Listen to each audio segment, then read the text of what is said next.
A stranded government vehicle on a remote country road. One single mother's act of kindness to a mysterious official in distress.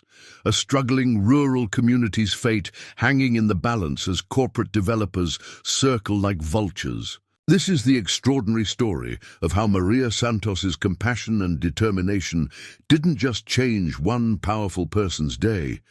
It brought the President of the United States to her doorstep and transformed an entire town's destiny forever. Before we jump back in, tell us where you're tuning in from. And if this story touches you, make sure you're subscribed, because tomorrow I've saved something extra special for you. The ancient pickup truck's engine coughed to life at 5:30 in the morning as Maria Santos prepared for another grueling day. At 34, she had weathered more storms than most people twice her age. Her calloused hands gripped the steering wheel as she navigated the pothole-riddled dirt road leading from their modest farmhouse to the main highway. In the passenger seat, her 8-year-old daughter Isabella clutched a worn backpack, her school uniform pressed but showing signs of countless washings. Meadowbrook, population 2,300 and dwindling, had been Maria's home for her entire life. The small agricultural town in rural Nebraska had once thrived on corn and soybean production, supported by a network of family farms that stretched across the fertile plains. Now, massive corporate agricultural operations had systematically absorbed smaller properties, leaving behind a community struggling to maintain its identity and economic foundation. Maria worked 3 jobs to support herself and Isabella. Mornings found her at Henderson's diner, serving coffee and breakfast to the remaining farmers and truck drivers who still frequented the establishment. Afternoons were spent cleaning offices at the county courthouse, and evenings often involved bookkeeping for various small businesses that couldn't afford professional accounting services. Despite the exhausting schedule, she took pride in providing for her daughter without accepting the government assistance her pride wouldn't allow her to pursue. The Santos family had deep roots in Meadowbrook. Maria's grandparents had immigrated from Mexico in the 1950s, establishing a small but successful farm that provided vegetables to local restaurants and markets. Her father had expanded the operation, adding greenhouse facilities that allowed year-round production. However, when Maria was 22, a combination of severe weather, market fluctuations, and predatory lending practices had forced the family to sell most of their land to Midwest Agricultural Consortium, one of the corporate giants that now dominated the region's farming landscape. What remained was 5 acres surrounding their farmhouse, barely enough to maintain a large garden and a few chickens. Maria had transformed this small plot into a model of sustainable agriculture, growing organic vegetables that she sold at the weekly farmers market and to the few remaining independent restaurants in the area. Her innovative growing techniques, developed out of necessity rather than formal training, had attracted attention from agricultural extension agents who marveled at her ability to maximize production in limited space. Isabella, named after Maria's grandmother, possessed the same determined spirit that had sustained the Santos family through decades of challenges. Despite their financial constraints, the girl excelled academically, displaying a particular aptitude for mathematics and science that filled Maria with hope for a future that might transcend Meadowbrook's declining prospects. Isabella's teacher, Mrs. Patterson, had frequently mentioned her students' exceptional potential, suggesting that with proper resources and opportunities, she could pursue higher education and career paths far beyond what their small town could offer. The drive to Isabella's school required passing through Meadowbrook's struggling downtown district, a sobering reminder of the community's gradual decline. Empty storefronts lined Main Street, their dusty windows reflecting the morning sun like vacant eyes. Peterson's hardware store, which had served the community for 60 years, displayed a for-lease sign that had been there for 8 months. The old movie theater, where Maria had watched films as a child, had been converted into a storage facility for one of the agricultural corporations. Most painful to witness was the systematic transformation of family farms into corporate agricultural operations. Properties that had been worked by the same families for generations now stretched to the horizon as monoculture fields, managed by computer-controlled machinery and supervised by technicians rather than farmers. The personal connection between people and land that had defined Meadowbrook's character was disappearing, replaced by industrial efficiency that valued profit margins over community relationships. Midwest Agricultural Consortium had been particularly aggressive in their acquisition strategy, offering payments that seemed generous to struggling farmers but represented fractions of the land's true long-term value. Their representatives, led by regional manager Catherine Blackwood, had approached Maria numerous times with offers to purchase her remaining 5 acres. Each proposal grew more insistent, accompanied by warnings about property taxes and maintenance costs that would eventually force her to sell anyway. Maria had steadfastly refused these overtures, not out of stubborn pride, but from a deep understanding that her small property represented something more valuable than its monetary worth. The land connected Isabella to her heritage, provided them with food security, and served as a demonstration that alternatives to corporate agricultural dominance remained possible. Moreover, Maria had gradually become an informal leader among Meadowbrook's remaining independent residents, organizing community gardens, coordinating farmers' market activities, and advocating for policies that supported small-scale agriculture. The local political landscape had grown increasingly hostile to these efforts.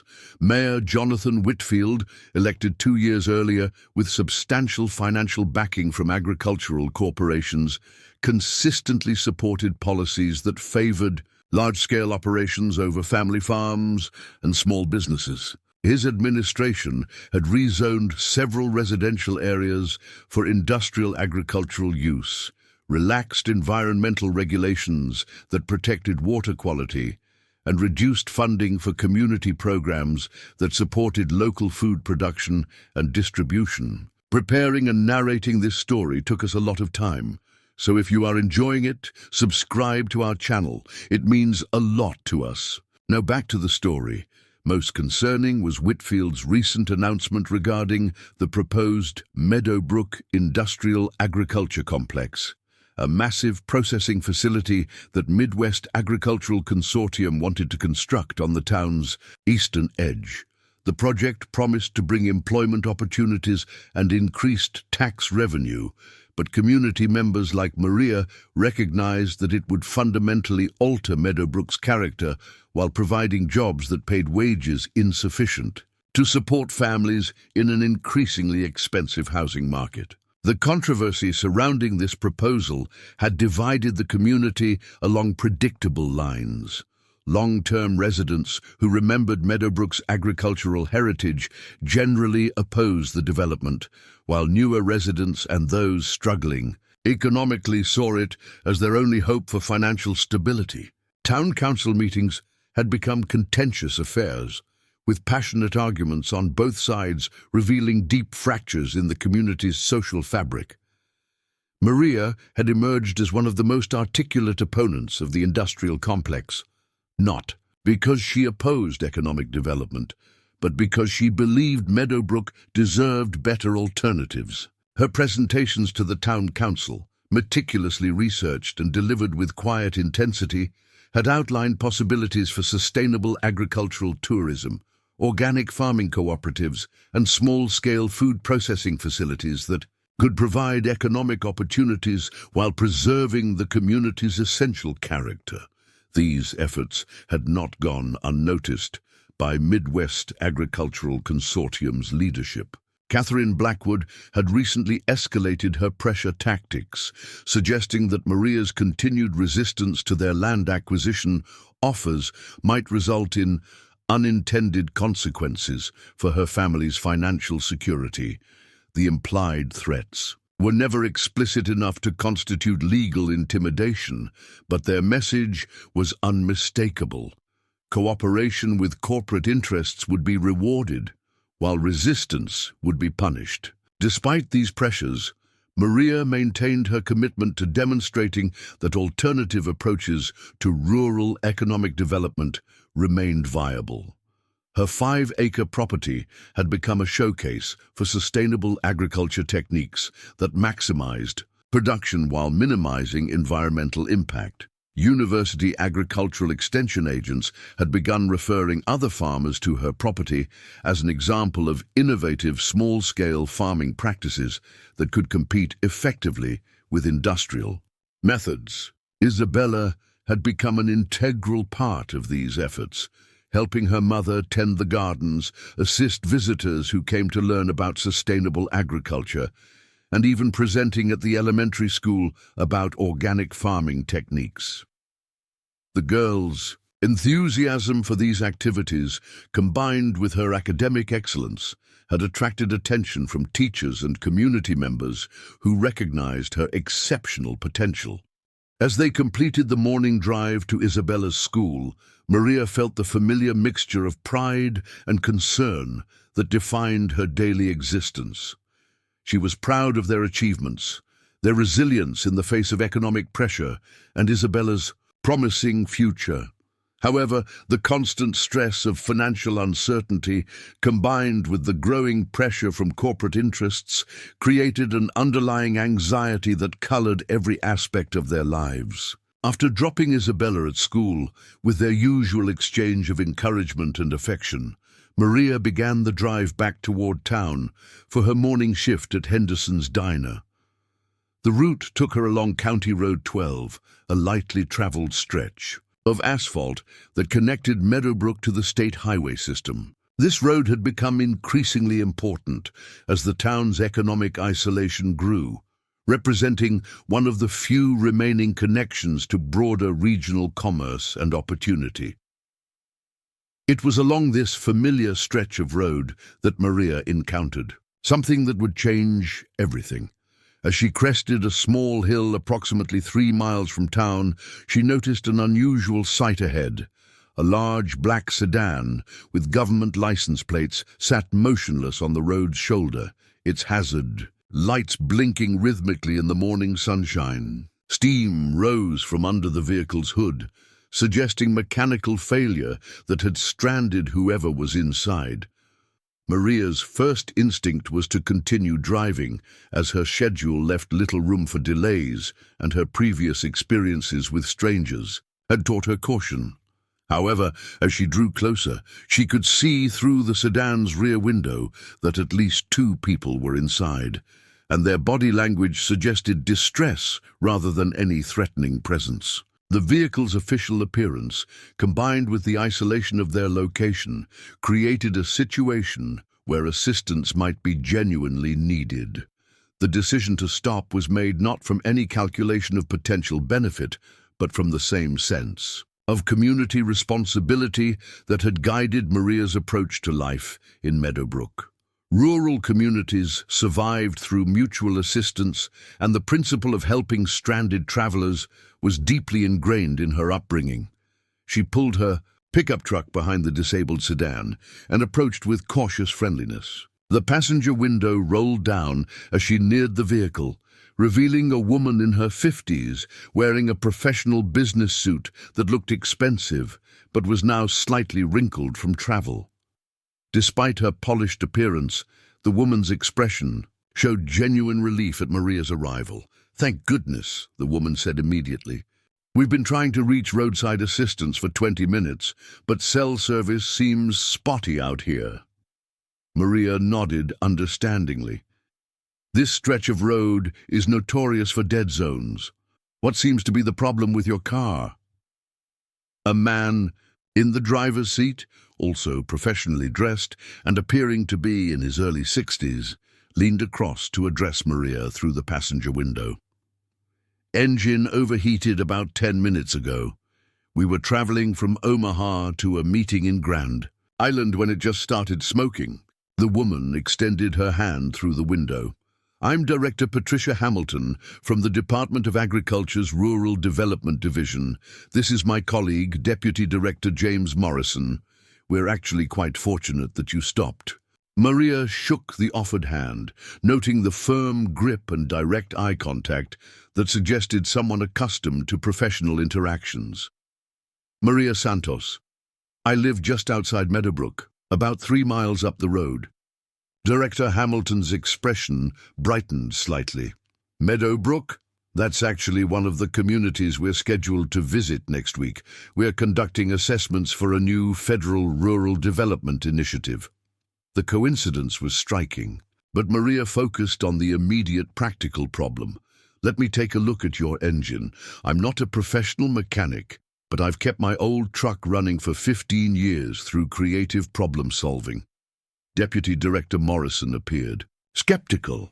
We appreciate the offer, but this is a government vehicle with specific maintenance requirements. Perhaps you could just help us contact a certified service facility? Maria smiled patiently. The nearest certified facility is 45 miles away, and their response time for roadside calls is usually 3 to 4 hours. If you have an important meeting that might not work with your schedule. Director Hamilton exchanged a meaningful glance with her colleague before responding. Actually, our schedule is quite critical. We're supposed to present findings to a congressional subcommittee tomorrow morning, and the data we're carrying represents months of research. The urgency in her voice convinced Maria to press her offer. Let me at least diagnose the problem. If it's something simple, I might be able to get you back on the road. If not, you'll be in the same position as now, but with a better understanding of what needs professional attention. After a brief consultation, the federal officials agreed to let Maria examine their vehicle. What she discovered under the hood was both familiar and solvable. A split radiator hose that had caused the engine to overheat and shut down as a protective measure. The problem was exactly the type of mechanical failure that rural residents learned to address independently, since professional repair services were often hours away. You're in luck, Maria announced after her examination. It's just a radiator hose, and I carry spare automotive supplies in my truck for exactly these situations. Using duct tape, wire ties, and a section of flexible tubing from her emergency kit, Maria created a temporary repair that would allow the cooling system to function adequately for several hundred miles. The solution wasn't permanent, but it demonstrated the kind of practical problem-solving that rural life required. Director Hamilton watched the repair process with obvious fascination. Where did you learn to do this kind of work? Maria smiled as she secured the temporary hose connection. Necessity is an excellent teacher. When you can't afford to call professionals for every problem, you learn to solve things yourself. As the engine cooled and Maria added water to the radiator system, the conversation naturally turned to broader topics. Director Hamilton explained that their Rural Development Division was implementing a new federal initiative designed to support economic revitalization in struggling agricultural communities. The program represented the largest federal investment in rural development in decades, with funding allocated for infrastructure improvements, small business development, and innovative agricultural projects. Communities like Meadowbrook are exactly what this initiative was designed to support, Director Hamilton continued. Places with strong agricultural heritage but facing economic challenges from corporate consolidation and changing market conditions. Maria felt a spark of interest despite her natural skepticism about government programs. What kind of support are we talking about?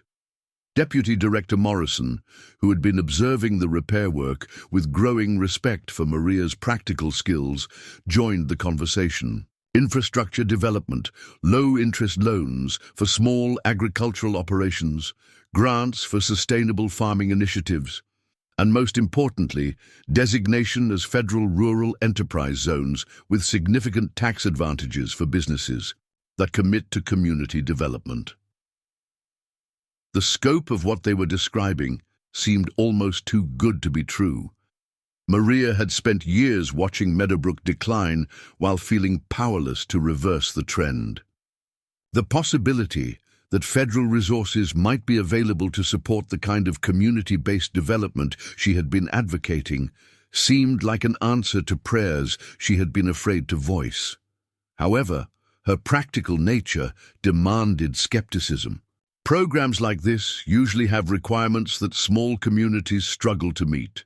What would Meadowbrook need to do to qualify? Director Hamilton's response revealed both the opportunity and the challenge. The primary requirement is demonstrating community capacity for implementing and managing development projects effectively. We need to see local leadership, innovative approaches to common problems, and evidence that federal investment would be leveraged by community resources and commitment. As Maria completed the radiator repair and the government sedan's engine returned to normal operating temperature, she found herself engaged in an increasingly detailed discussion about Meadowbrook's specific situation. Director Hamilton and Deputy Director Morrison asked thoughtful questions about the community's agricultural heritage, current economic challenges, and existing efforts to address declining population and business closures. What emerged from this conversation was a picture of federal officials who genuinely understood rural development challenges and were committed to supporting communities that demonstrated both need and capacity for positive change. More importantly, they seemed to recognize in Maria's practical problem-solving abilities and community knowledge exactly the kind of local leadership that successful rural development required. The temporary repair proved successful, and the government sedan was soon running smoothly again. As Director Hamilton and Deputy Director Morrison prepared to continue their journey, the conversation took an unexpected turn that would prove prophetic. "Ms. Santos," Director Hamilton said with evident sincerity, "I want you to know that this encounter has been more valuable than you might realize. What you've demonstrated today, practical problem-solving, community knowledge, and willingness to help strangers, represents exactly the kind of local capacity our Rural Development Initiative needs to identify and support." She handed Maria a business card with her direct contact information. "I'm going to recommend that Meadowbrook be moved to the priority list for our assessment team's visit. Based on what you've told us about your community's situation and your own background, I believe there might be significant opportunities for federal support." Deputy Director Morrison nodded agreement. "The sustainable agriculture work you described on your property sounds particularly interesting. Our initiative has specific funding allocated for demonstration projects that could serve as models for other communities." As the government sedan disappeared down County Road 12, Maria stood beside her pickup truck, processing what had just occurred. A simple act of roadside assistance had evolved into a conversation that might represent the first real hope for Meadowbrook's economic future in years. However, her practical nature reminded her that government promises were often easier made than kept, and the community's problems were too complex for any single program to solve completely. Still, as she continued her drive toward Henderson's diner, Maria felt something she hadn't experienced in months: genuine optimism about possibilities that extended beyond merely surviving another day's challenges. The federal officials had spoken with knowledge and sincerity that suggested their rural development initiative might be different from the ineffective programs that had previously been offered to struggling communities like Meadowbrook. More importantly, Director Hamilton's recognition of Maria's community leadership and practical skills had planted the seed of an idea that was both thrilling and terrifying. If federal resources were truly available to support community-based development, someone would need to coordinate Meadowbrook's participation in ways that preserve the town's essential character while addressing its economic needs. That someone, Maria was beginning to realize, might very well be her.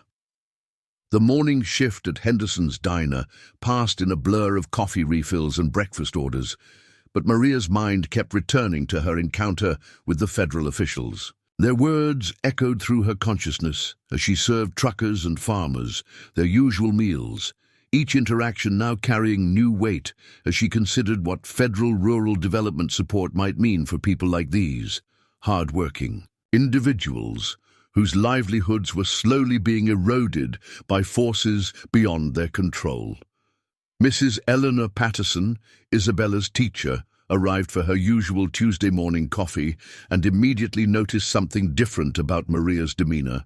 The older woman had been observing Maria's quiet leadership in the community for years, recognizing qualities that reminded her of the civil rights leaders she had studied in her youth. The same combination of practical wisdom, moral courage, and unwavering commitment to justice that had transformed communities against seemingly impossible odds. "You look like someone who's seen a vision," Mrs. Patterson observed, with the directness that had made her an effective educator for 3 decades. "Something's changed since yesterday." Maria hesitated, unsure how to explain an encounter that felt both mundane and potentially life-changing. "I helped some stranded government officials this morning. They mentioned a federal program that might be able to help communities like ours." Mrs. Patterson's eyes sharpened with interest. She had spent years watching Meadowbrook's decline while feeling powerless to address systemic problems that were destroying her students' futures. "What kind of help?" As Maria described her conversation with Director Hamilton, Mrs. Patterson's expression evolved from skeptical curiosity to genuine excitement. The teacher had witnessed firsthand how federal education programs could transform opportunities for rural students when properly implemented, but she had also seen how bureaucratic incompetence could waste resources while failing to address real needs. "The key question," Mrs. Patterson said thoughtfully, "is whether these officials understand the difference between helping communities and controlling them. Too many federal programs create dependency rather than empowerment." This observation resonated deeply with Maria's own concerns. Her family's experience with agricultural subsidies had taught her that government assistance often came with strings that ultimately benefited corporate interests more than individual farmers. However, something about Director Hamilton's approach had suggested a different philosophy, one focused on supporting local capacity rather than imposing external solutions. The conversation was interrupted by the arrival of Tom Bradley, owner of Bradley's Farm Supply, one of the few remaining independent businesses in Meadowbrook. Tom's weathered face and calloused hands told the story of 40 years spent serving local farmers, but his recent struggles reflected the broader challenges facing rural businesses. Corporate agricultural operations purchase supplies directly from manufacturers, bypassing local retailers and slowly starving businesses like his of the revenue needed to survive. "Morning, Maria," Tom greeted her with the weary friendliness of someone carrying too many burdens. "Heard Catherine Blackwood was asking around town yesterday about your property again. That woman's more persistent than a tick." Maria's expression hardened at the mention of Midwest Agricultural Consortium's acquisition manager. Catherine Blackwood had been systematically approaching every independent landowner in the county, using a combination of financial pressure and veiled threats to force sales that consolidated small properties into massive corporate operations. "She can ask all she wants," Maria replied firmly. "Some things aren't for sale at any price." Mrs. Patterson nodded approvingly. "That's the spirit that built this community in the first place. Your grandparents didn't survive the Depression by giving up when times got difficult." Tom Bradley's expression grew more serious. Problem is, times are different now. These corporations have resources we can't match, and they're playing a longer game than most folks realize. I've been running numbers, and at the rate they're acquiring properties, they'll control 70% of the county's agricultural land within 3 years. The implications of this projection were sobering. Once corporate operations achieved that level of dominance, remaining independent farmers and businesses would face impossible competitive pressures. Property taxes would be restructured to favor large-scale operations, local suppliers would lose their customer base, and community institutions would gradually disappear as population declined. That's exactly why alternative approaches are so important, Maria responded, her mind still processing her morning encounter. We need to demonstrate that rural communities can thrive without surrendering to corporate control. Mrs. Patterson leaned forward with interest. Tell us more about this federal program you mentioned. As Maria shared additional details about the Rural Development Initiative, both Tom and Mrs. Patterson began asking questions that revealed the depth of their frustration with Meadowbrook's current trajectory. Tom was particularly interested in the small business development aspects, while Mrs. Patterson focused on educational and community infrastructure components. The timing might be perfect, Mrs. Patterson observed. Mayor Whitfield is facing significant opposition to the industrial agriculture complex, and people are starting to realize that we need genuine alternatives rather than just resistance to corporate development. This reference to local politics reminded Maria of another challenge her encounter with the federal officials had illuminated. Even if Rural Development Initiative funding became available, successfully implementing community-based development projects would require navigating complex political dynamics that currently favored corporate interests. Mayor Whitfield had been elected with substantial support from Midwest Agricultural Consortium, and his administration consistently promoted policies that facilitated corporate expansion while marginalizing independent farmers and small businesses. The town council meetings had become increasingly contentious, as residents recognized that their elected officials were prioritizing corporate profits over community welfare. However, Maria had begun to notice subtle shifts in public opinion that suggested political change might be possible. The proposed industrial agriculture complex had galvanized opposition from unexpected quarters, including longtime supporters of Mayor Whitfield, who were beginning to question whether corporate-sponsored development truly served community interests. Mrs. Patterson had been quietly organizing this opposition through her connections in the school system and various community organizations. Her approach was characteristically systematic and thorough, building coalitions based on shared concerns rather than partisan politics. Teachers, parents, local business owners, and even some corporate employees were finding common ground in their desire to preserve Meadowbrook's essential character while addressing genuine economic needs. What we need, Mrs. Patterson continued, is someone who can articulate a positive vision for community development that goes beyond simply opposing corporate expansion. Someone who understands both practical problem-solving and the values that make rural communities special. Tom Bradley nodded agreement. Someone who's demonstrated the ability to make things work even when resources are limited. Someone the community trusts to represent their interests rather than their own. Both of them were looking directly at Maria as they spoke, and she felt a familiar mixture of honor and intimidation. Throughout her adult life, people had turned to her for leadership during difficult situations, recognizing qualities she wasn't always sure she possessed. Her natural inclination was to deflect such expectations. But the morning's encounter with Director Hamilton had planted ideas that were difficult to ignore. The conversation was interrupted by the arrival of several more customers, including Carl Hernandez, who managed one of the few remaining family farms in the area.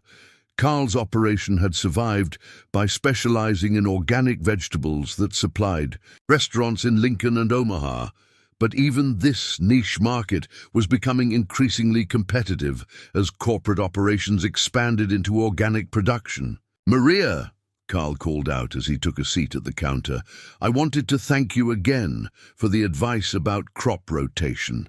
That technique you showed me increased my yield by 30% while actually improving soil quality." This acknowledgement highlighted another aspect of Maria's growing influence in the community. Her 5-acre demonstration plot had become an informal teaching center where other farmers learned sustainable agriculture techniques that could help them compete with industrial operations. University extension agents had begun referring clients to her property, recognizing that her practical experience often provided more valuable insights than their theoretical training. "Carl's not the only one you've helped," Tom Bradley added.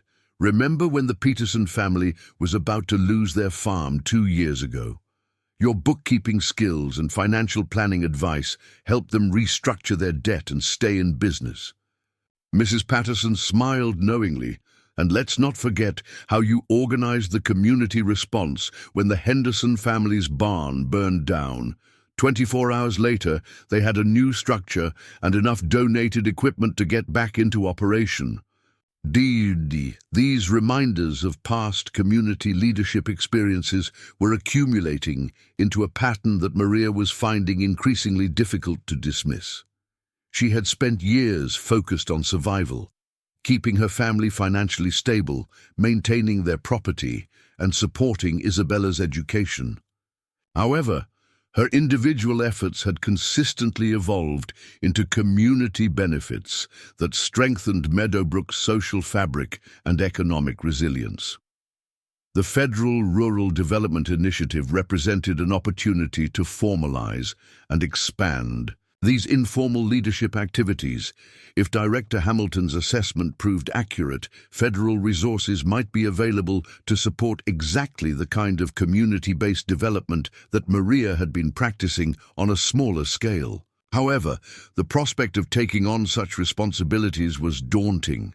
Community leadership at this level would require navigating political complexities, managing substantial budgets, and coordinating with federal bureaucracies, all while maintaining the trust of neighbors whose livelihoods would depend on her decisions. As the morning shift concluded and Maria prepared to leave for her afternoon job at the courthouse, Mrs. Patterson made a suggestion that crystallized these swirling thoughts into concrete possibilities.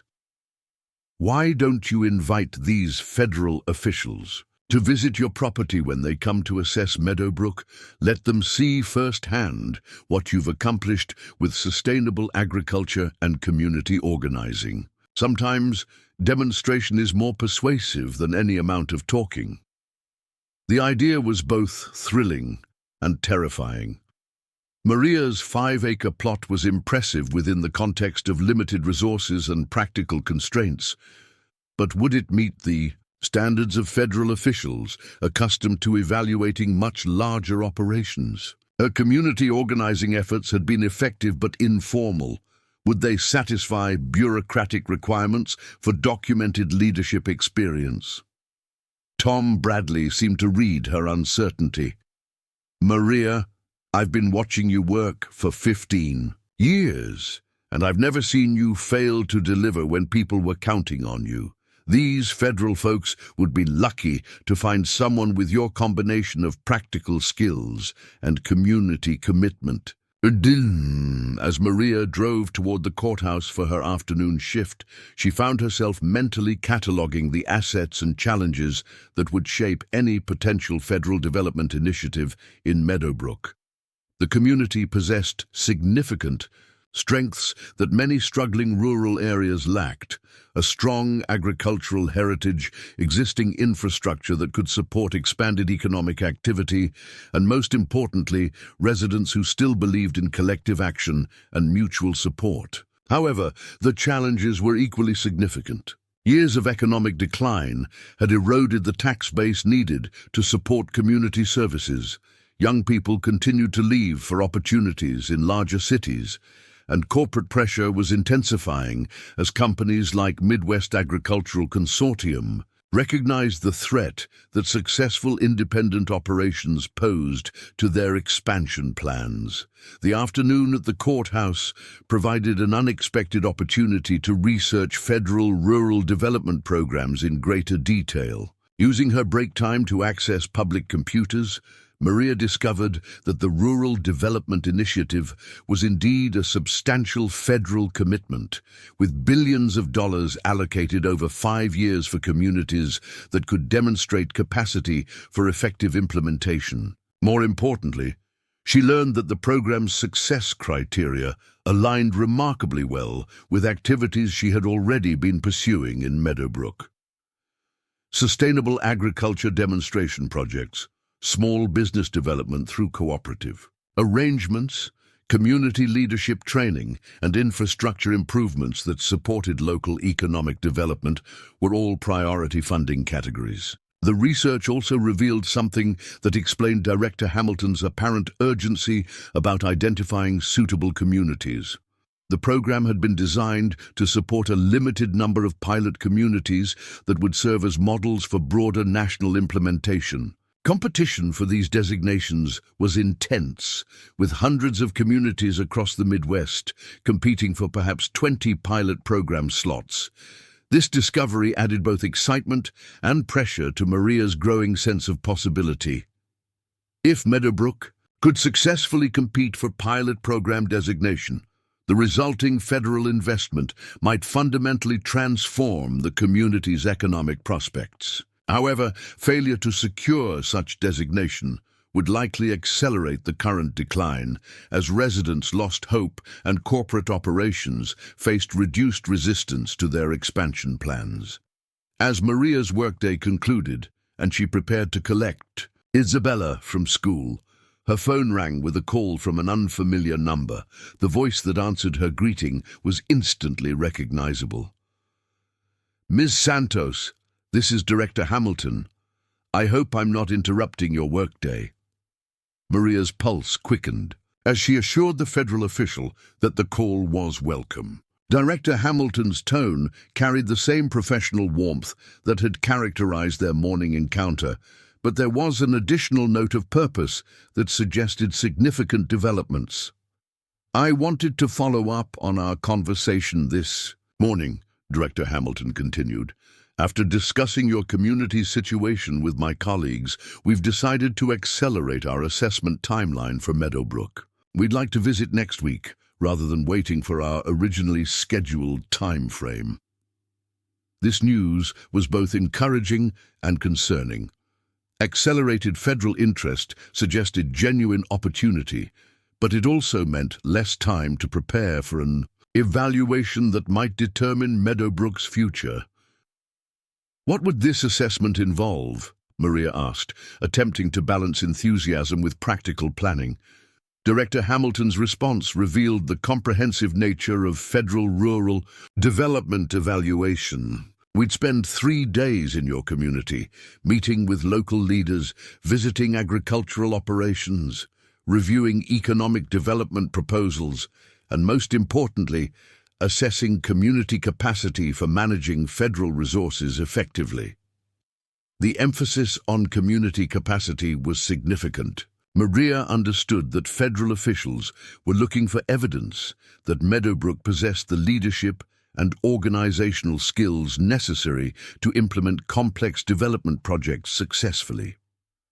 Her morning demonstration of practical problem-solving had apparently made a positive impression, but a formal assessment would require much more comprehensive evidence of community readiness. "Ms. Santos," Director Hamilton continued, "I want to be direct about something.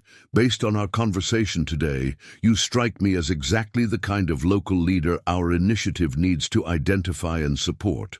Would you be willing to serve as our primary community contact during the assessment process?" The question hung in the air like a challenge and an opportunity simultaneously. Accepting this role would essentially position Maria as Meadowbrook's advocate in competition for federal resources that could transform the community's future. However, it would also make her responsible for outcomes that affected every family in town. "I'm honored by your confidence," Maria replied carefully, "but I think this decision should involve other community leaders as well. Meadowbrook's success would depend on broad-based participation, not individual leadership." Director Hamilton's response revealed why federal officials had been impressed by Maria's approach. That's exactly the kind of thinking that makes successful rural development possible. Communities that recognize the importance of collective leadership consistently outperform those that depend on individual champions. They arranged for Director Hamilton's team to visit the following week, with Maria serving as coordinator for community meetings and site visits. The conversation concluded with Director Hamilton expressing optimism about Meadowbrook's prospects, while cautioning that competition for pilot program designation would be intense.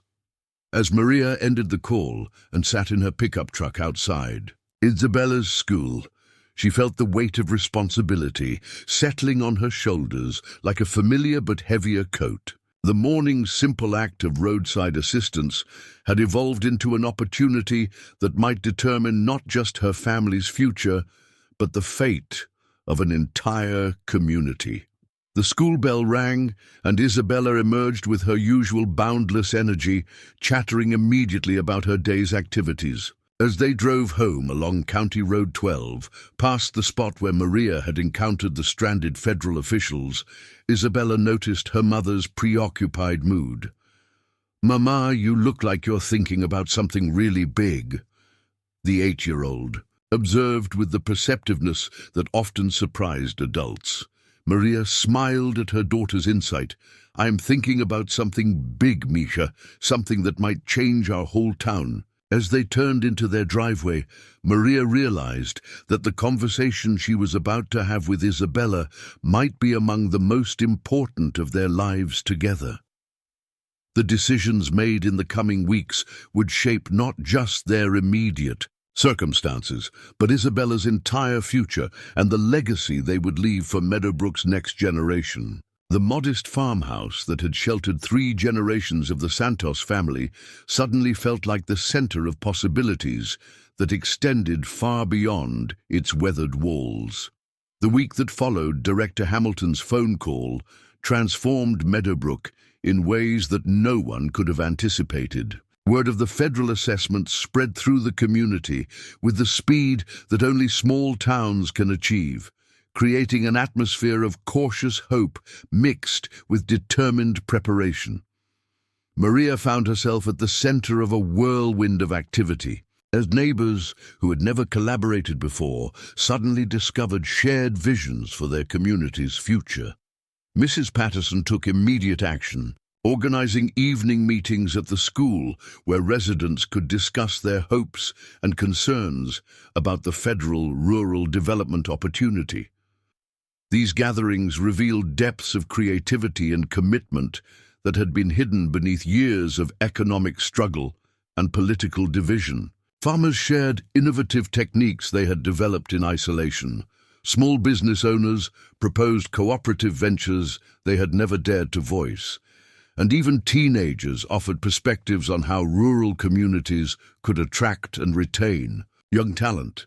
Tom Bradley surprised everyone by presenting detailed financial projections showing how federal investment could create a sustainable economic ecosystem in Meadowbrook. His analysis demonstrated that strategic infrastructure improvements, combined with support for locally owned businesses, could generate employment opportunities that would reverse population decline while preserving the community's agricultural character.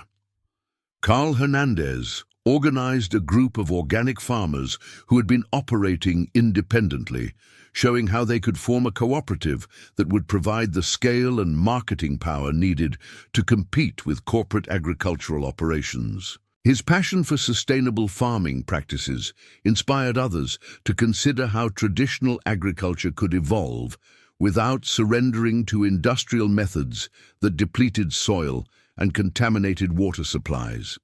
Even more encouraging was the emergence of unexpected leadership from residents who had previously remained on the sidelines of community affairs. Sarah Mitchell, a young mother who worked remotely for a technology company, proposed establishing a rural innovation center that could provide high-speed internet and modern communication tools for entrepreneurs and remote workers. Her vision demonstrated how rural communities could participate in the digital economy without abandoning their geographic roots. Maria watched these developments with a mixture of pride and anxiety. The community's response exceeded her most optimistic expectations, but she also recognized that federal officials would evaluate not just enthusiasm, but the practical capacity to implement complex development projects successfully. Good intentions would not be sufficient if Meadowbrook lacked the organizational infrastructure needed to manage substantial federal resources effectively. This concern prompted Maria to spend her evenings researching successful rural development initiatives. In other communities, she discovered that pilot programs consistently succeeded when local leaders demonstrated three essential qualities: technical competence in project management, genuine commitment to inclusive community development, and the political skills necessary to navigate complex relationships with federal bureaucracies and corporate interests. The research also revealed a sobering pattern. Communities that failed to maintain federal rural development funding typically experienced political divisions that undermined collaborative decision-making, allowed personal ambitions to override collective interests, or proved unable to adapt their traditional approaches to meet federal compliance requirements. These lessons were very much on Maria's mind when Mayor Whitfield requested a private meeting to discuss the upcoming federal assessment. His invitation, delivered with the formal courtesy that masked underlying tensions, suggested political complications that could threaten Meadowbrook's chances for pilot program designation. The meeting took place in the mayor's office at City Hall, a modest building that reflected both the community's limited resources and its democratic traditions. Mayor Whitfield, a man in his late 50s whose political career had been built on promises of economic development through corporate partnerships, appeared uncomfortable with the attention that federal officials were suddenly paying to approaches he had consistently opposed. "Maria," he began with the practiced sincerity of an experienced politician, "I want to discuss how the city can best support your upcoming meetings with federal officials. Obviously, we all want Meadowbrook to benefit from any available federal resources." His diplomatic language couldn't disguise the underlying tension. Mayor Whitfield's political future depended on the success of corporate development projects like the proposed industrial agriculture complex. Federal support for community-based alternatives would undermine both his political position and his relationships with corporate sponsors. "I appreciate your interest in supporting the assessment process," Maria replied carefully. The federal officials emphasized that they want to see broad-based community participation, so city government involvement would certainly be appropriate. Mayor Whitfield leaned forward with the intensity of someone attempting to control a situation that was slipping beyond his influence. "What I'm particularly concerned about is ensuring that federal officials understand Meadowbrook's existing economic development commitments. The industrial agriculture complex represents millions of dollars in investment and hundreds of jobs. We can't allow federal programs to conflict with these established plans." This was the crux of the political challenge that Maria had anticipated. Mayor Whitfield viewed the Rural Development Initiative as a threat to corporate partnerships that formed the foundation of his political power. His approach to the conversation revealed a fundamental misunderstanding of federal rural development priorities, but attempting to educate him would likely create adversarial dynamics that could damage Meadowbrook's assessment prospects. The federal officials I spoke with seemed very interested in economic development approaches that build on community strengths, Maria responded diplomatically. I'm sure they'll want to understand all of Meadowbrook's options, including both community-based and corporate development possibilities. Mayor Whitfield's expression suggested that diplomatic responses were not what he had hoped to hear. Maria, I think it's important for you to understand the broader political context here. Federal rural development programs come and go with changing administrations, but corporate partnerships provide long-term economic stability. We need to be realistic about which approaches offer genuine security for our community's future. The implicit message was clear. Mayor Whitfield viewed Maria's leadership role in the federal assessment as politically naive and potentially harmful to what he considered more practical development strategies. However, his approach revealed exactly the kind of thinking that had led to Meadowbrook's current economic decline, prioritizing short-term corporate benefits over long-term community sustainability. Mr. Mayor, Maria replied with quiet firmness, I think our community deserves the opportunity to evaluate all available options before making decisions about our future. Federal officials are coming here to assess our capacity for community-based development, not to impose predetermined solutions. The meeting concluded with polite assurances of cooperation, but Maria left City Hall understanding that Mayor Whitfield would likely attempt to influence the federal assessment in ways that favored corporate development over community-based alternatives. This political opposition would require careful navigation to avoid damaging Meadowbrook's chances for pilot program designation.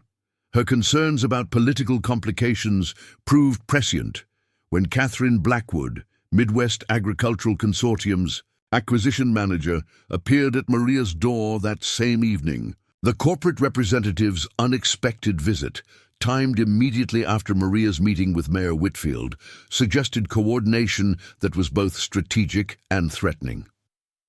Ms. Santos, Catherine began with her practiced corporate charm, I hope you'll forgive the unannounced visit, but I wanted to discuss some exciting developments that might interest you. Isabella was completing homework at the kitchen table, and Maria's maternal instincts immediately focused on protecting her daughter from whatever pressure tactics Catherine might employ. Isabella, why don't you finish your homework in your room? She suggested gently. After her daughter had disappeared down the hallway, Maria turned to Catherine with the wariness that previous encounters had taught her. What kind of developments?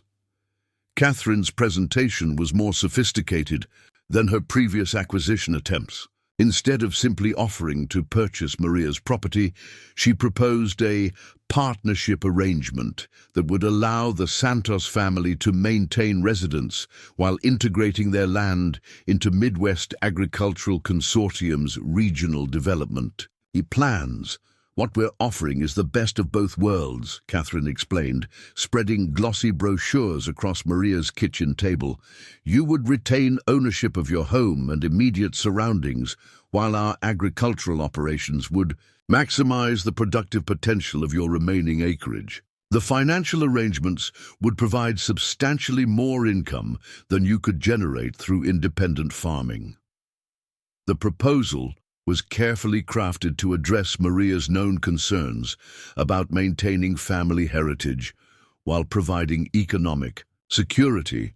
However, the fine print revealed terms that would gradually transfer effective control of the property to corporate management while leaving the Santos family with minimal decision-making authority. More concerning was Catherine's implied knowledge of Maria's recent activities. We understand that you've been in contact with federal officials about rural development programs, she continued with casual precision.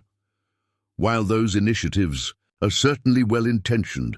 The reality is that federal bureaucracies move slowly and often fail to deliver on their promises. Corporate partnerships provide immediate benefits and long-term security.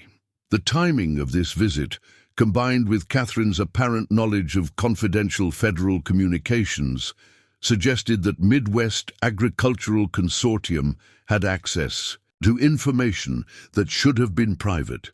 Either Mayor Whitfield had shared details of his conversation with Maria, or the corporation had developed other sources of intelligence about federal assessment activities.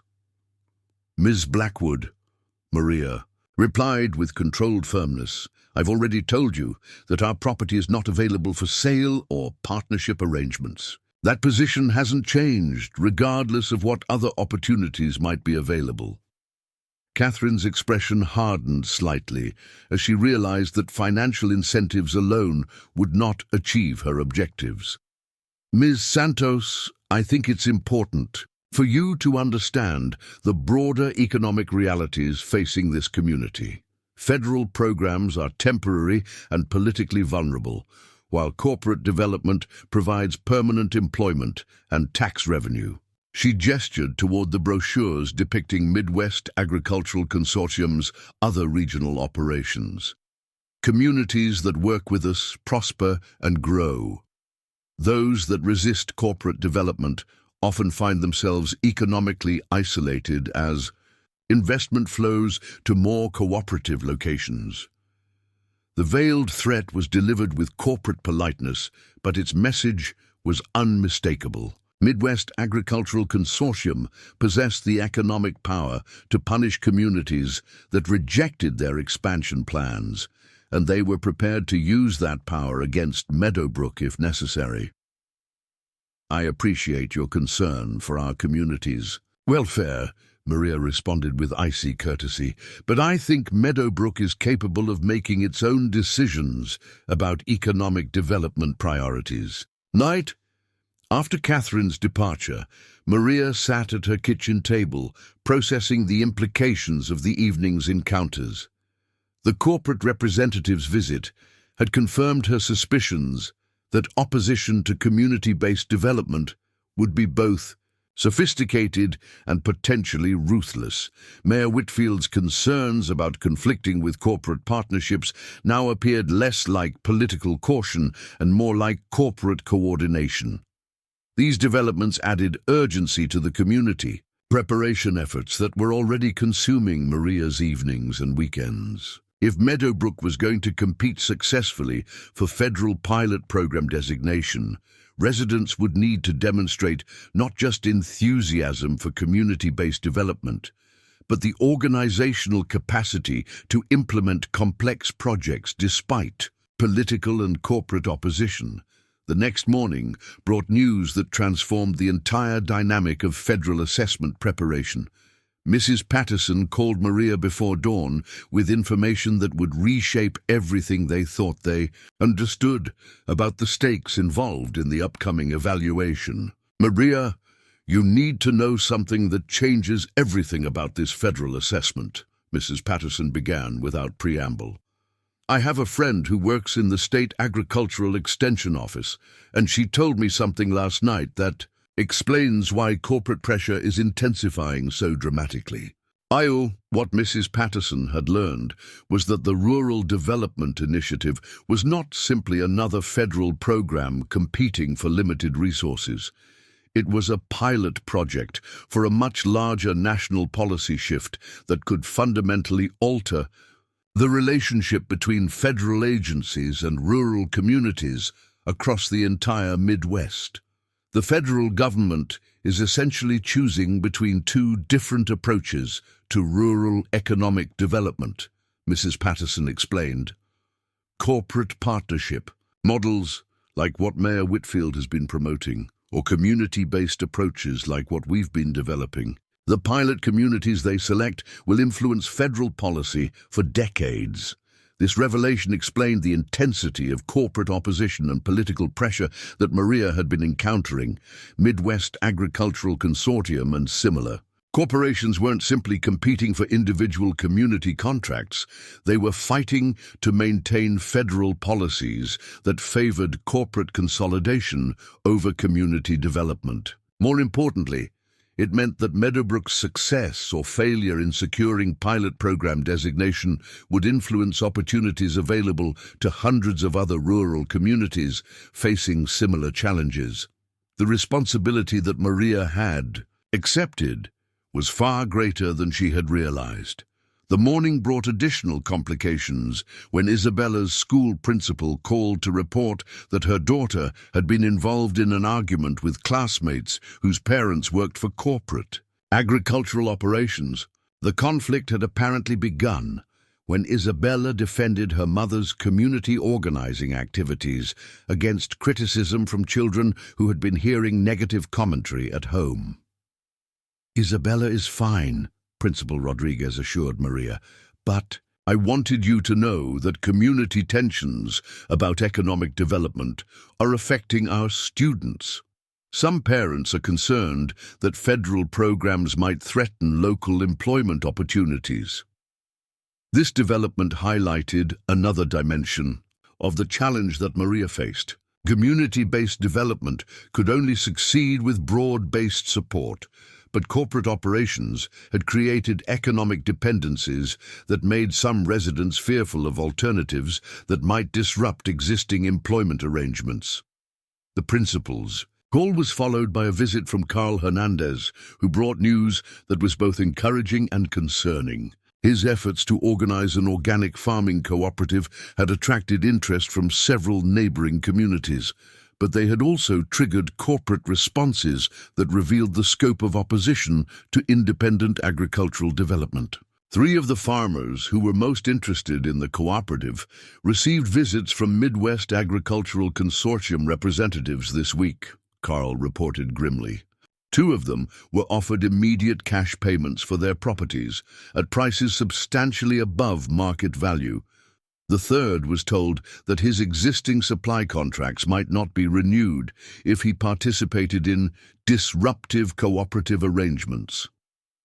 These pressure tactics demonstrated that corporate opposition to community-based development extended far beyond Meadowbrook's boundaries. Midwest Agricultural Consortium and similar companies were clearly coordinating regional strategies to prevent the emergence of successful alternatives to corporate consolidation. However, Carl also brought encouraging news. Several university agricultural researchers had expressed interest in studying the organic farming cooperative as a model for sustainable rural development. Their academic support could provide credibility and technical assistance that would strengthen Meadowbrook's federal assessment presentation. Dr. Jennifer Walsh from the State University's Agricultural Extension Program wants to visit next week, Carl continued with obvious excitement. She's been researching sustainable agriculture models and thinks our cooperative approach could be groundbreaking if properly supported and documented. The convergence of university interest with federal assessment activities created opportunities that no one had anticipated. Academic validation of community-based development approaches could provide exactly the kind of third-party credibility that federal officials would find persuasive. As the week progressed, Maria found herself coordinating increasingly complex preparations for the federal assessment while managing escalating political and corporate pressure. The community meetings, organized by Mrs. Patterson, had evolved into sophisticated planning sessions where residents developed detailed proposals for infrastructure improvements, business development initiatives, and agricultural innovation projects. Tom Bradley had recruited other business owners to form an economic development committee that created comprehensive financial projections and implementation timelines. Their work demonstrated that Meadowbrook possessed exactly the kind of practical planning capacity that federal officials would be evaluating. Sarah Mitchell's Rural Innovation Center proposal had attracted interest from several technology companies that provided services to remote workers and rural entrepreneurs. Her research showed that high-speed internet infrastructure could support dozens of new businesses while allowing current residents to access employment opportunities that had previously required relocation to urban areas. Most importantly, these various development initiatives were beginning to integrate into a comprehensive vision for community-based economic revitalization that addressed Meadowbrook's specific challenges while building on its existing strengths. The federal assessment would evaluate not just individual projects, but the community's capacity for coordinated implementation of multiple development strategies. The night before Director Hamilton's scheduled arrival, Maria stood in her garden, watching the sunset paint the Nebraska sky in shades of gold and crimson. The 5 acres that had sustained her family through years of struggle now felt like the center of possibilities that could transform an entire region's approach to rural development. Isabella joined her mother in the garden, carrying schoolbooks, and the boundless curiosity that had always made their evening conversations a source of joy and wisdom for both of them. As they walked between rows of vegetables that demonstrated sustainable agriculture techniques, Maria realized that the next few days would determine not just their immediate future, but the kind of world that Isabella would inherit. "Mama," Isabella said with the seriousness that sometimes surprised adults, "Mrs. Patterson told us at school that some very important people are coming to visit our town. She said they might help us make things better for everyone." Maria smiled at her daughter's understanding of complex adult situations. "That's right, Mija. But the important thing to remember is that we're the ones who will make things better. The visitors are just here to see if we're ready to do the work." As they returned to the farmhouse that had sheltered 3 generations of the Santos family, Maria felt the weight of responsibility settling into determination. Tomorrow would bring federal officials whose decisions might influence rural development policy across the entire nation. But tonight, surrounded by the evidence of what one family could accomplish through innovation and perseverance, she felt ready for whatever challenges lay ahead. The community that had rallied around this opportunity deserved leadership that matched their courage and commitment. Maria intended to provide exactly that, regardless of the political and corporate forces arrayed against them.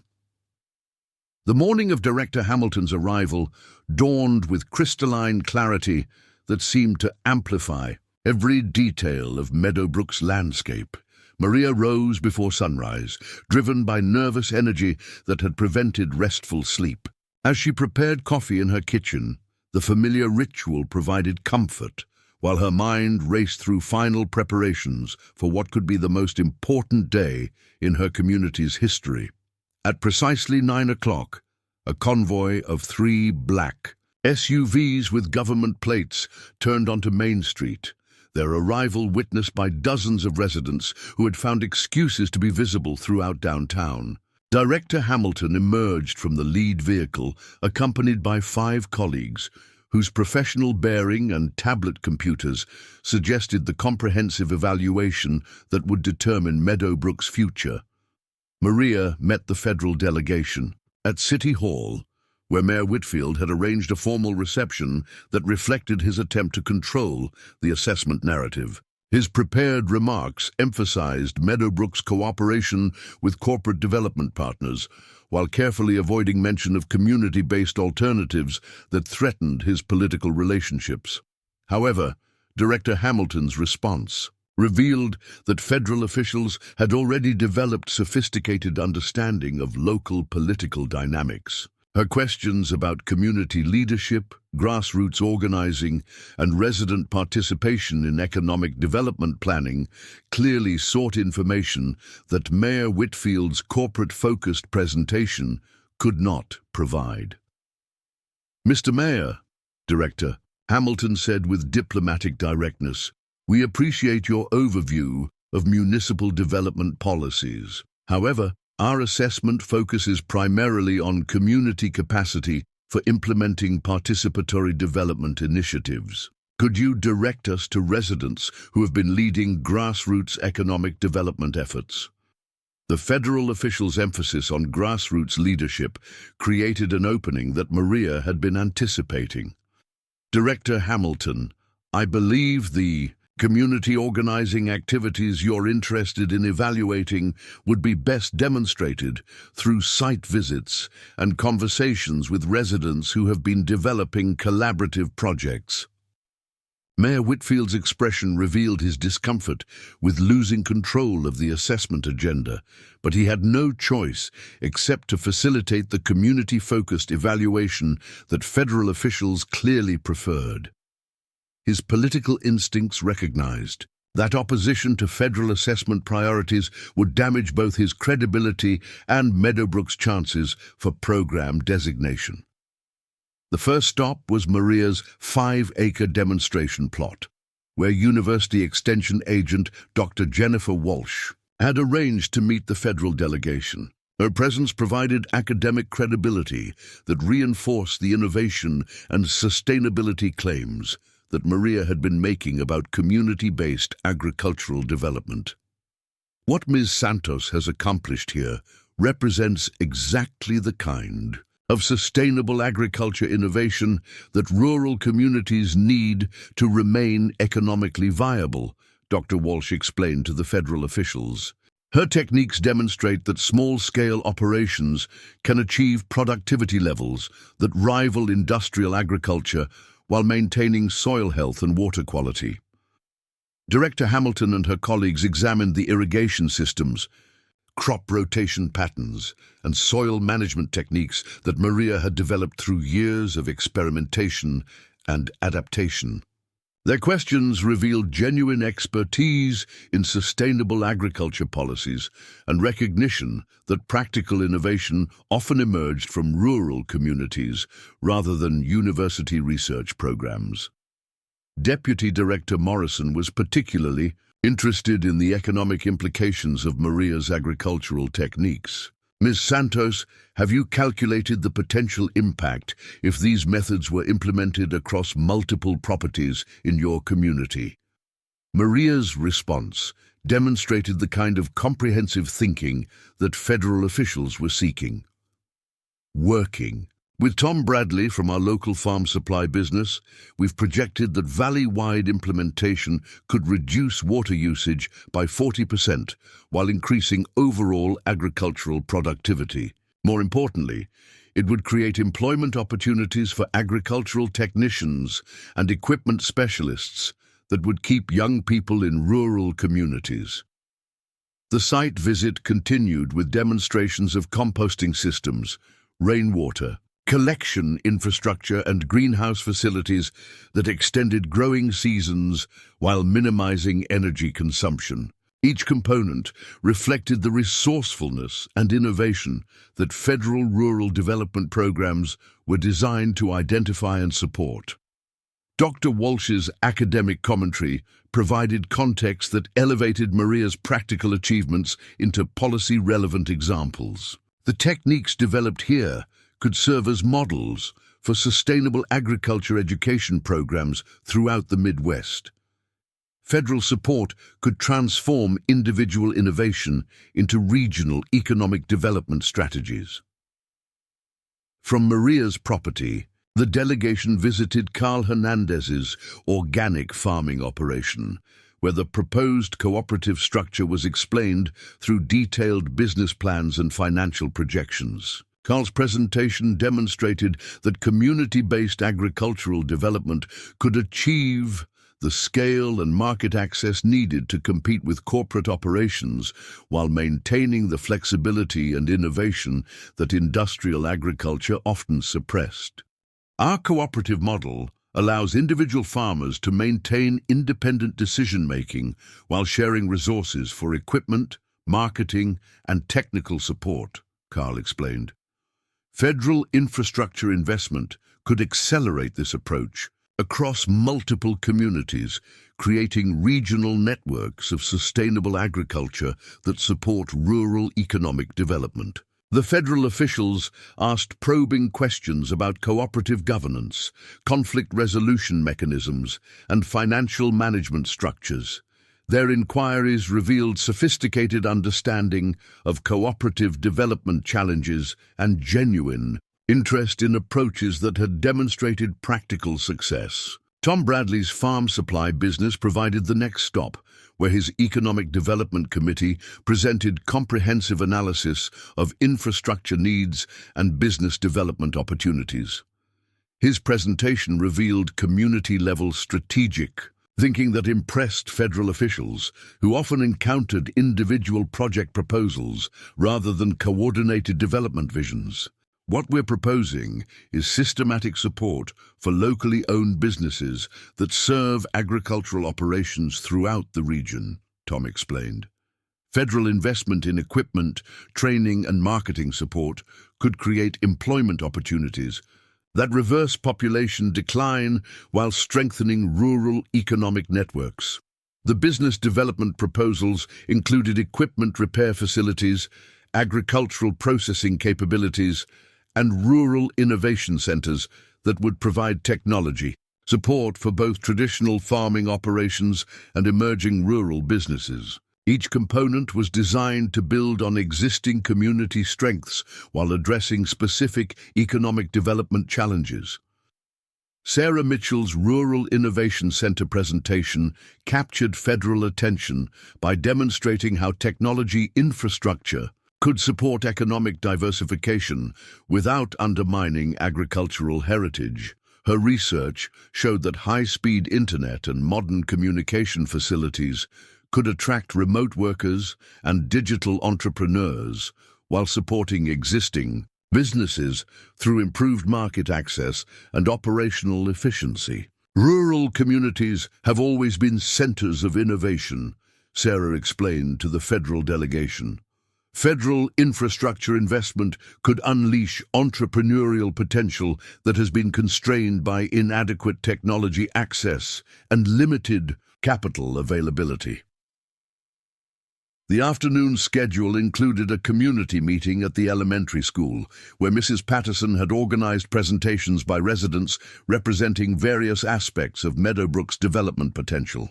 The format was designed to demonstrate broad-based community participation rather than dependence on individual leadership. However, the meeting also revealed the political and economic tensions that federal officials would need to consider in their assessment. Several residents expressed concerns about federal programs that might conflict with existing employment arrangements or disrupt established business relationships. Jim Crawford, who worked as a supervisor for one of Midwest Agricultural Consortium's regional operations, voiced skepticism about community-based development approaches. Federal programs come and go with political changes, but corporate operations provide stable employment and benefits that support families over decades. We need to be realistic about which approaches offer genuine long-term security. His comments reflected concerns that were shared by other residents whose livelihoods depended on corporate agricultural operations. Director Hamilton's response demonstrated the diplomatic skills required for successful rural development implementation. Mr. Crawford, those are exactly the kind of practical concerns that federal rural development programs are designed to address, she replied respectfully.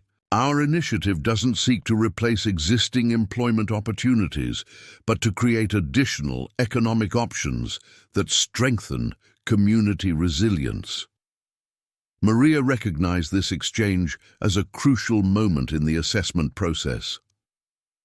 Federal officials needed to see that community-based development could build on existing economic foundations rather than threatening established employment arrangements.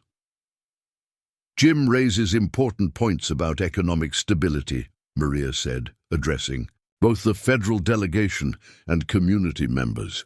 What we're proposing through cooperative development and small business support is economic diversification that creates options for our children while respecting the livelihoods that currently support our families. Her response shifted the conversation from either-or choices to both and possibilities that appealed to residents who wanted economic opportunity without sacrificing community values. Federal officials observed this dynamic with obvious interest, recognizing leadership skills that could navigate complex political challenges. The community meeting continued with presentations by high school students who had been researching rural economic development as part of a social studies project. Their analysis, supervised by Mrs. Patterson, demonstrated sophisticated understanding of demographic trends and economic challenges facing rural communities throughout the Midwest. Young people are leaving rural areas because we don't see opportunities that match our education and ambitions, explained senior student Jennifer Martinez. Federal support for innovation centers and entrepreneurship programs could show us how to build careers in rural communities rather than abandoning them for urban opportunities. The students' presentation included proposals for agricultural technology development, rural tourism initiatives, and educational programs that would prepare rural youth for emerging economic opportunities. Their vision combined respect for agricultural heritage with embrace of technological innovation in ways that impressed both federal officials and community members. As the formal assessment activities concluded, Director Hamilton requested a private conversation with Maria to discuss implementation possibilities if Meadowbrook received pilot program designation. Their discussion took place in Maria's kitchen, the same location where federal rural development opportunities had first been discussed during the roadside assistance encounter that had initiated this entire process.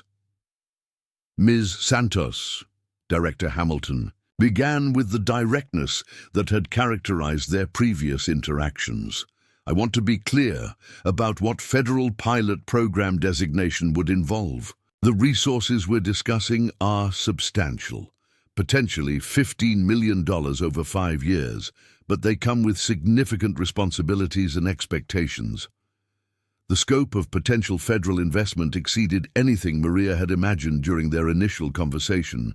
However, Director Hamilton's emphasis on responsibilities and expectations reminded her that federal programs required sophisticated management capabilities and political skills that would be tested continuously. The primary challenge, Director Hamilton continued, is implementing community-based development in political environments that often favor corporate partnerships. Your mayor and several business leaders clearly prefer traditional economic development approaches that prioritize corporate investment over community organizing.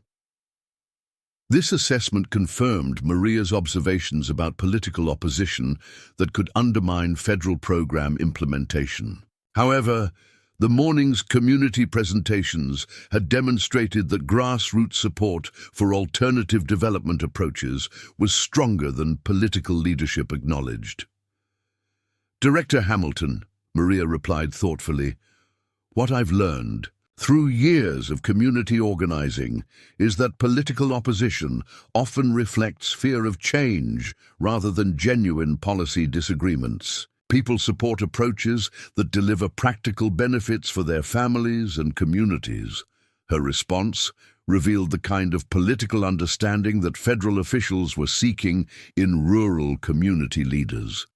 Successful implementation of federal development programs required navigating complex political dynamics while maintaining focus on measurable community benefits. The conversation was interrupted by a commotion outside that drew their attention to the front yard, where a helicopter was circling at low altitude before landing in the field adjacent to Maria's property. The aircraft bore presidential seal markings that left no doubt about the significance of this unexpected arrival. Director Hamilton, Maria said with amazement, Is that what I think it is?" The federal official's expression revealed that this development was as surprising to her as it was to Maria. "I believe we're about to receive a visit from someone who can make definitive decisions about rural development policy implementation." As the helicopter touched down and security personnel established a perimeter, Maria found herself processing the extraordinary reality that the President of the United States was arriving at her modest farmhouse to discuss federal rural development initiatives. The morning had begun with community-level policy assessment and was concluding with presidential-level attention that could transform rural development approaches throughout the nation. Isabella arrived home from school just as presidential. Staff were establishing security arrangements around the Santos property. Her 8-year-old perspective on these developments provided both innocence and wisdom that impressed even seasoned federal officials. "Mama," Isabella asked with the directness that children bring to adult complexities, "why are all these important people interested in our garden?"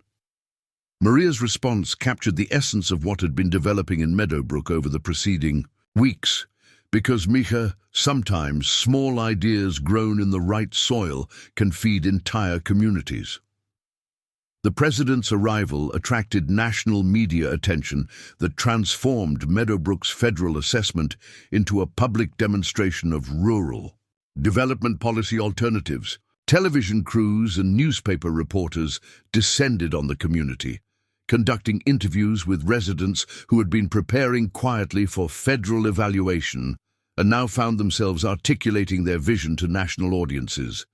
Mrs. Patterson coordinated media interviews with characteristic efficiency, ensuring that diverse community voices were represented rather than allowing individual perspectives to dominate the narrative.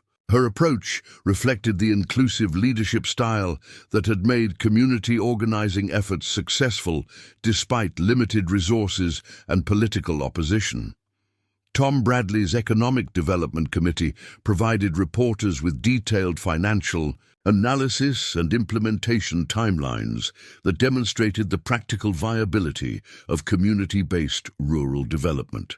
Their preparation impressed journalists who often encountered political rhetoric rather than substantive policy proposals during rural community visits. Carl Hernandez's Organic Farming Cooperative became a focal point for discussions about sustainable agriculture alternatives to industrial farming methods. His articulate explanation of cooperative principles and environmental stewardship resonated with national audiences seeking positive examples of rural innovation and community collaboration. The presidential visit concluded with a formal announcement that Meadowbrook had been selected as the primary pilot community for Federal Rural Development Initiative implementation. The designation came with $15 million in federal investment over 5 years, technical assistance from federal agencies, and national attention that would influence rural development policy throughout the United States. However, the announcement also included something that no one had anticipated: a personal request from the president that Maria consider accepting appointment as the Federal Rural Development Initiative's national coordinator, a position that would involve working with communities throughout the Midwest to implement similar community-based development approaches. "Ms. Santos," the president said during the public announcement, "your leadership in Meadowbrook has demonstrated exactly the kind of grassroots innovation that America's rural communities need to prosper in the 21st century. I hope you'll consider sharing your expertise with communities throughout our nation." The offer was both an incredible honor and a daunting responsibility that would require Maria to expand her community organizing activities to national scope. Her response reflected the values that had guided her leadership throughout the assessment process. "Mr. President, I'm deeply honored by your confidence. However, any decision about national service would need to be made in consultation with my community and my daughter, whose needs must remain my primary consideration." The president's smile suggested appreciation for Maria's priorities and recognition that effective rural development required leaders who understood the importance of family and community commitments. That's exactly the kind of thinking that makes you ideal for this position. Take all the time you need to make the decision that's right for your family. As presidential staff departed and media attention gradually shifted to other national stories, Meadowbrook residents found themselves processing the extraordinary transformation that had occurred in their community.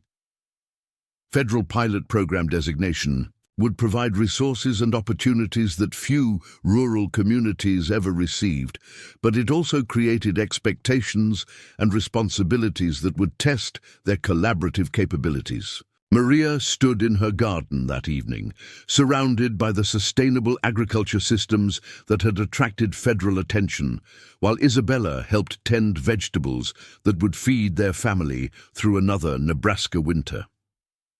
The 5 acres that had sustained them through years of struggle had become the foundation for community transformation that would influence rural development policy throughout the nation. The journey from roadside assistance to presidential recognition had required courage, innovation, and community collaboration that demonstrated rural America's potential for self-determination and sustainable development. Most importantly, it had proven that ordinary people could create extraordinary change when they combined practical problem-solving with unwavering commitment to community values. As Isabella asked questions about the day's events and made plans for tomorrow's school presentation about presidential visits, Maria realized that their story was far from concluded. Federal resources would provide opportunities for community development that previous generations could never have imagined. But the ultimate success of these initiatives would depend on the same values that had sustained rural communities through decades of challenge and change. The Santos family farmhouse, which had sheltered 3 generations through depression, war, and economic transformation, now stood at the center of possibilities that extended far beyond Meadowbrook's boundaries. The next chapter of their story would be written not in isolation, but in partnership with communities throughout America that shared their vision of rural prosperity built on innovation, sustainability, and community collaboration. The simple act of helping stranded travelers had evolved into a demonstration that small kindnesses, when combined with practical wisdom and community commitment, could indeed change the world. 6 months after the president's historic visit to Meadowbrook, Maria Santos stood before a gathering of 500 rural community leaders from across 12 states, her voice carrying the quiet confidence that had emerged from transforming seemingly impossible dreams into measurable reality. The National Rural Innovation Summit, hosted in Lincoln, Nebraska, had drawn mayors, farmers, business owners, and federal officials eager to understand how one small town's community-based development approach was revolutionizing rural economic policy throughout America. The transformation of Meadowbrook had exceeded every projection that federal officials had made during their initial assessment. The $15 million in federal investment had leveraged an additional $23 million in private and state funding, creating an economic multiplier effect that was attracting international attention from rural development experts. More importantly, the community had maintained its essential character while demonstrating that rural prosperity was not only possible, but could serve as a model for sustainable development worldwide. Isabella, now 9 years old and serving as the unofficial ambassador for youth perspectives on rural development, sat in the front row of the summit audience. Her presence reminded Maria that the decisions being made would shape opportunities for an entire generation of rural children who deserved futures as bright as any urban counterpart. The girl's confidence and curiosity had blossomed alongside her community, reflecting the way individual growth and collective progress reinforced each other in healthy communities. "Ladies and gentlemen," Maria began, her words carrying across the packed auditorium. 18 months ago, Meadowbrook was a community preparing to disappear. Today, we're proof that rural America doesn't need to choose between economic prosperity and community values. We can have both, but only if we're willing to work together and think differently about what development means. The audience included representatives from communities facing challenges identical to those that had once threatened Meadowbrook's existence. Corporate agricultural consolidation, population decline, infrastructure deterioration, and political neglect had created a rural crisis that extended far beyond any single town or county. However, Maria's presence on the summit stage represented hope that these challenges could be overcome through innovation, collaboration, and strategic federal support. Dr. Jennifer Walsh, whose academic research had documented Meadowbrook's transformation, provided the summit audience with statistical analysis that quantified the community's achievements. Agricultural productivity had increased by 67%, while water usage declined by 43%. Small business revenue had grown by 150%, with 42 new enterprises established since federal investment began. Most significantly, population decline had reversed, with young families moving to Meadowbrook to access opportunities that combined rural quality of life with economic security. What makes Meadowbrook's success particularly remarkable, Dr. Walsh explained to the summit audience, is that these improvements have been achieved while strengthening rather than weakening community social structures. Economic development and social cohesion have proven to be mutually reinforcing rather than competing priorities. The academic validation was important for policy credibility, but Maria knew that statistical analysis alone could not capture the human dimensions of community transformation. The real story was found in the lives of neighbors who had discovered new possibilities for themselves and their families through collaborative effort and mutual support. Tom Bradley, whose farm supply business had evolved into a regional equipment, manufacturing and distribution center, exemplified the entrepreneurial transformation that federal investment had catalyzed. His expansion had created 37 full-time jobs, while maintaining the personal relationships and community commitment that had always characterized his business approach. More importantly, his success had inspired other local entrepreneurs to pursue ambitious projects that they had previously considered impossible. The federal rural development program didn't just provide capital, Tom explained during his summit presentation. It provided permission to think bigger than we had allowed ourselves to imagine. When you know that your community believes in your vision and federal agencies are willing to invest in your success, you discover capabilities you didn't know you possessed. Carl Hernandez's organic farming cooperative had become a model for sustainable agriculture development throughout the Midwest. The cooperative now included 47 farms across 6 counties, providing market access and technical support that allowed family operations to compete effectively with corporate agricultural enterprises. Their success had attracted partnerships with organic food companies and restaurant chains that valued sustainable sourcing and community-based production methods.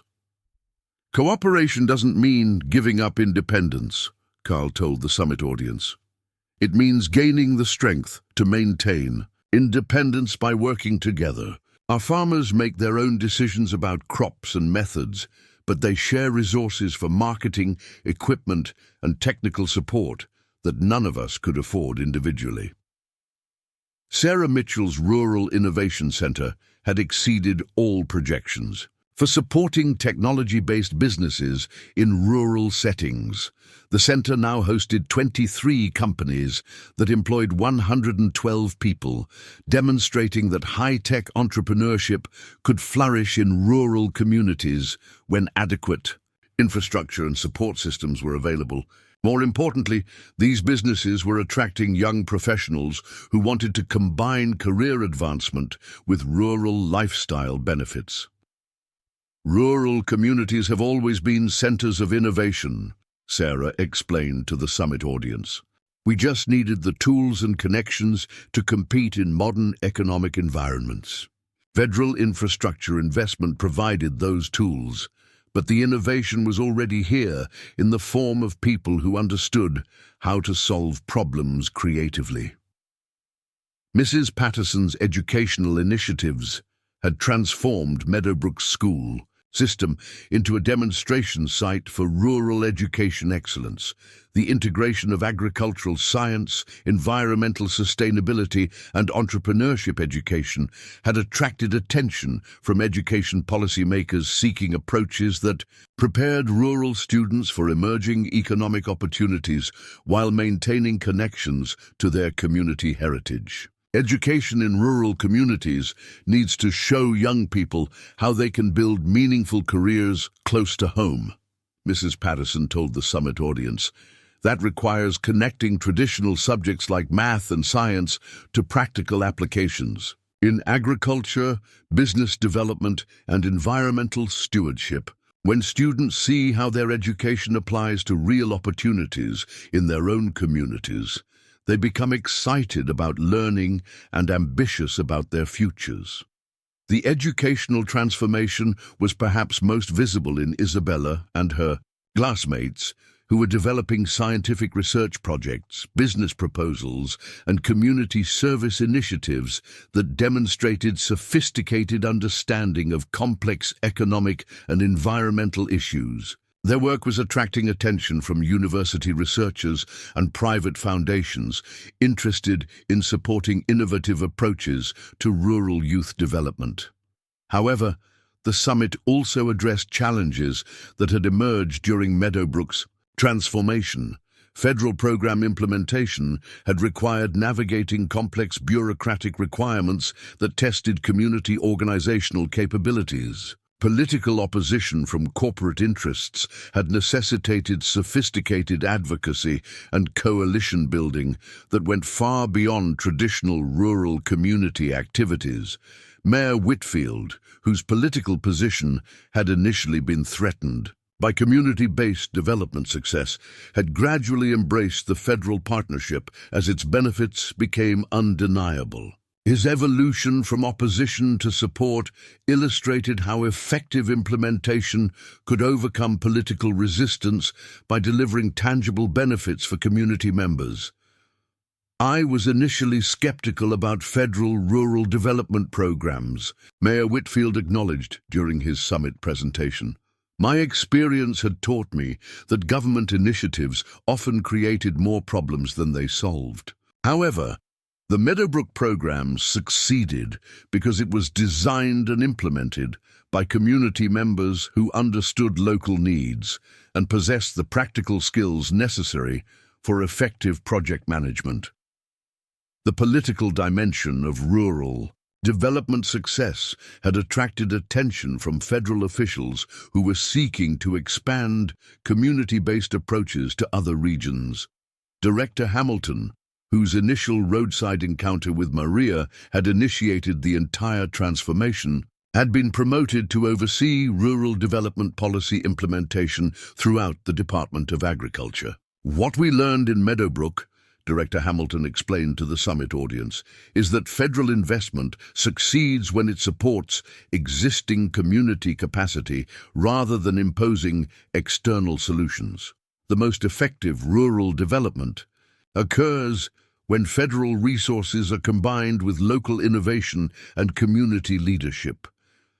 The success in Meadowbrook had generated political pressure for expanding federal rural development funding, but it had also attracted opposition from corporate interests that viewed community-based approaches as threats to their expansion strategies. Midwest Agricultural Consortium and similar companies had lobbied against federal programs that supported alternatives to corporate agricultural consolidation.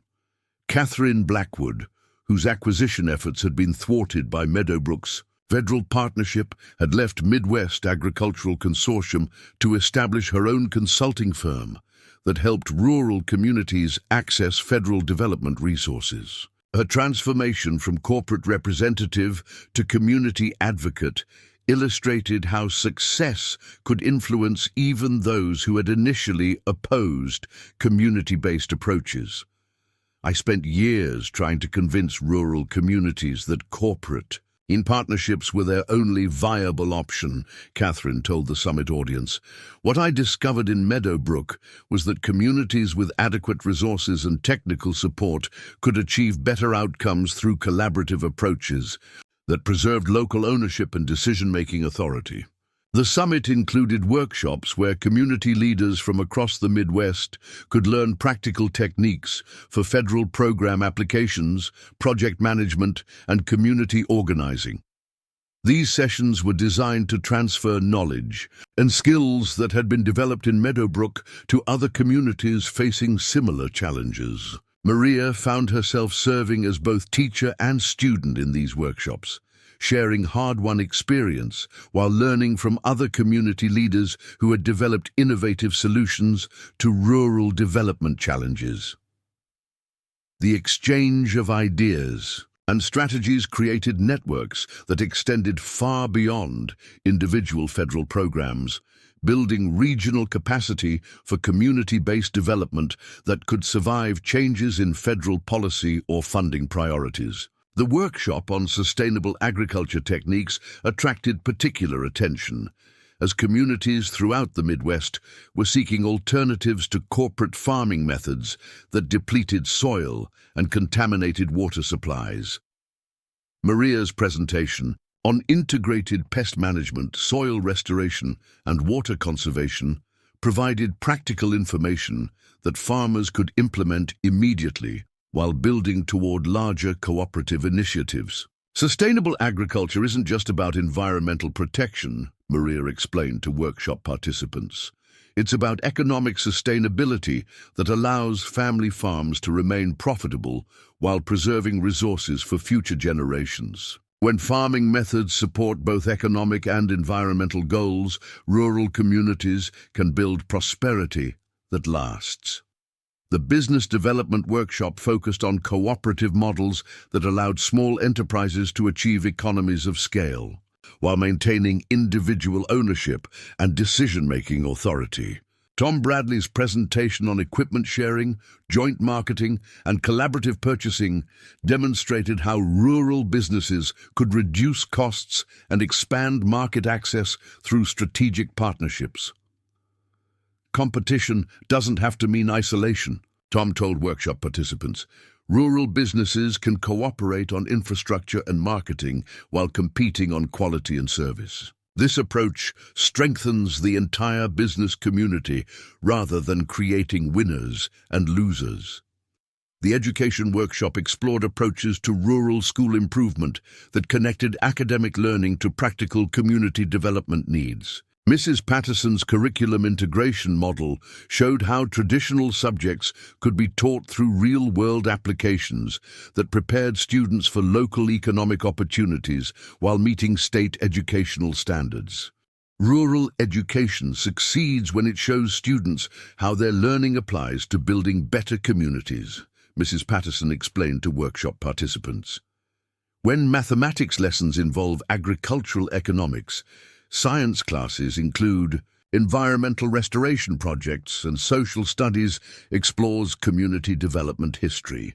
Students understand why their education matters for their future.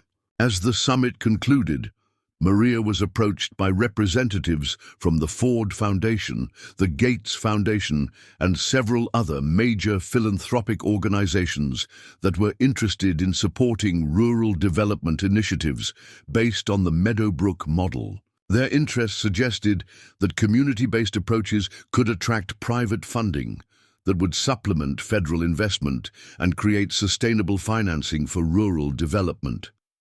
Ms. Santos, explained Dr. Rebecca Thompson from the Ford Foundation, what you've accomplished in Meadowbrook represents exactly the kind of community-led development that philanthropic organizations want to support. We're interested in funding a network of rural innovation centers that could replicate your approach in communities throughout the Midwest. The philanthropic interest was encouraging, but Maria recognized that scaling community-based development required more than additional funding. It required developing leadership capacity in other communities and creating support systems that could help local leaders navigate the complex challenges that federal program implementation involved. This recognition had influenced Maria's decision to accept the president's offer to serve as National Rural Development Coordinator, a position that would allow her to work with communities throughout the country while maintaining her roots in Meadowbrook.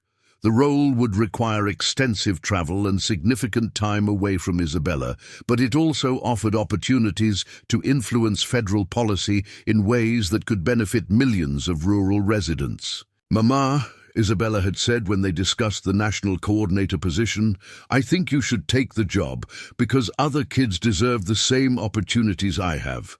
But I want to help you with the work because I understand what makes communities successful." Her daughter's perspective had reminded Maria that rural development was ultimately about creating opportunities for young people who deserved futures that matched their talents and ambitions. The national coordinator position would allow her to ensure that other communities could access the resources and support that had transformed Meadowbrook. The final summit session featured a video conference with rural community leaders from Canada, Australia, and several European countries that were implementing similar community-based development approaches. The international interest demonstrated that Meadowbrook's success had implications that extended far beyond American rural policy. "What we're seeing here is not just American rural development," explained Dr. Klaus Müller from the European Union's Rural Development Division. "It's a model for community-based economic development that could be adapted to rural areas throughout the developed world. The principles of local leadership, sustainable resource use, and cooperative business development are universally applicable." As Maria prepared for her closing remarks to the summit audience, she reflected on the journey that had brought her from roadside assistance to national leadership in just 18 months. The transformation had required courage, persistence, and community collaboration, but it had demonstrated that ordinary people could create extraordinary change when they combined practical problem-solving with unwavering commitment to community values. "Friends and colleagues," Maria began her closing address, "what we've learned in Meadowbrook is that rural communities don't need to be saved by outside experts or corporate partnerships. We need to be supported in doing what we've always done, best innovating solutions to practical problems while maintaining the relationships and values that make communities strong."